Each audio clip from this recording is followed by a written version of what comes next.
Right, today I'm going to have a quick look at making some hose clamps. You may know as Jubilee clips or various other names, worm drive clips for example.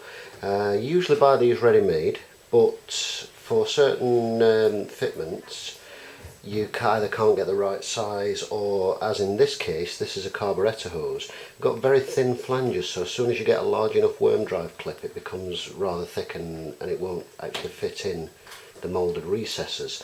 So I picked up one of these, which is a hose clamp kit. It comes with a roll of pre-perforated steel, and I think it's eight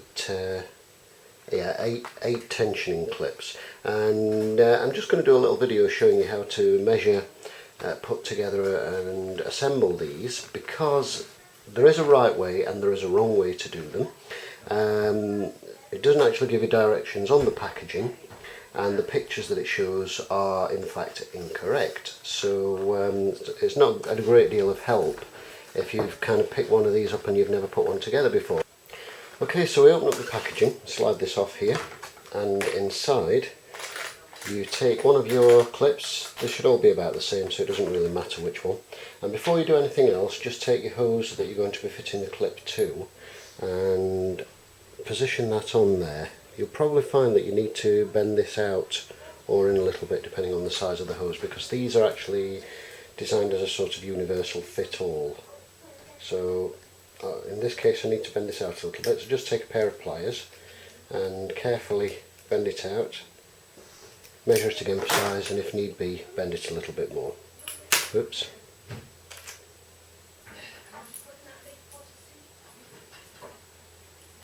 So as you can see there, that's a much more snug fit, and as I say, if necessary bend it a little bit more, just a little at a time. Next step, you've got your clip, is carefully take out your sprung wire. Now when this is fresh in the packaging it'll have a little tie on holding it together. When it's not, of course, it's just, if you don't grip it together it's just going to spring all over the place. Now what you do is you measure around the item that you're going to be clamping, just roughly will do. It doesn't need to be perfect. Now you can either, there are two ways to do this, you can either use something like a bit of string to measure around and then transfer the length of string onto the item, or you can just do it roughly as I'm doing here, and as long as you allow for the full width plus a little bit of overlap, that will do the job. Obviously, as I say, if you let go that will happen. I'll sort that out momentarily. So we're doing the smaller of the two hoses, so I need about that kind of size. And now you don't actually need cutters, but a good pair of tin snips would be handy here. But basically this is perforated all the way along, as you can probably see if I get that up close. The holes go right the way through. So if you just grip that with a good pair of pliers next to one of these holes and then give that a few tweaks, you'll find that that separates nicely for you. I'll just coil this back up and put it back in the packet. You get quite a lot of clip in here, incidentally. It's very handy to have sort of sitting on the shelf in case you have one of those Jubilee clip emergencies and you need to quickly throw together something. So we'll pop that back in there. Now you'll notice, as I say, this is stamped through right the way through, unlike a worm drive clip which just has ridges and indentations, and as a result of that it's a little bit weaker, so you do have to be careful when you're tightening these up. But when I say there's a right and a wrong way to assemble them, if you look at the shape of the stampings, they have a straight edge and a curved edge. Now your screw needs to be biting into the straight edge to draw it towards you. So this is the end that needs to feed in here and be wound in by the screwdriver bit. This is the end that needs to fit to this clamp.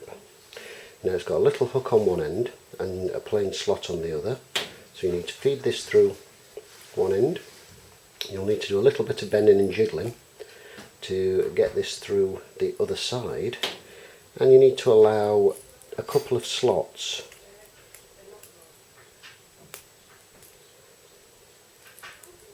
before you allow this protrusion to clip into one of the slots, like so. So it's going to be protruding a little bit, so you can see there and there. And this, without trying to bend the carefully pre-bent screw fixing that you've already done, forms the basis of the clip, with a little tang there holding that end in place. As you can see, that's not going to go anywhere, and especially once you start winding this bit in. Now, you may need to do a little bit of tweaking just to get that as round as possible, and obviously if you're clamping onto something solid and firm, then it will, generally speaking, sort of square itself as you tighten it up.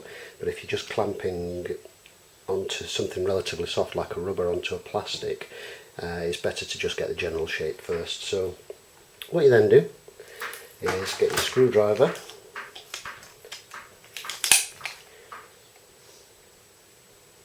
pop this end into here.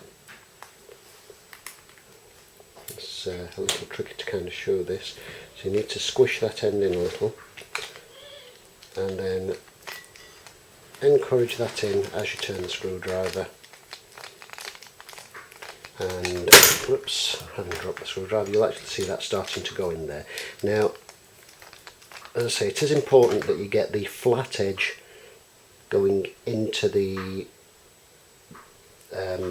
bottom of the screw, opposite the screw head, because this will draw it in. If you get it the other way around, it will easily slip, especially when you've got it to a point where it's nice and tight and you're just giving it that final lip up. It squashes these inwards, it slips, and then you've got to start all over again. You haven't got a good joint, and that's all there really is to it. So you'll see there, it's obviously extra to what I needed, but by the time I've wound that in, that'll give me plenty of material to play with, and it'll give me a nice tight clip and a nice tight joint on the carburettor without having the excessive size of your standard Jubilee clip. So there we go. Hope that's been useful, and thanks for watching.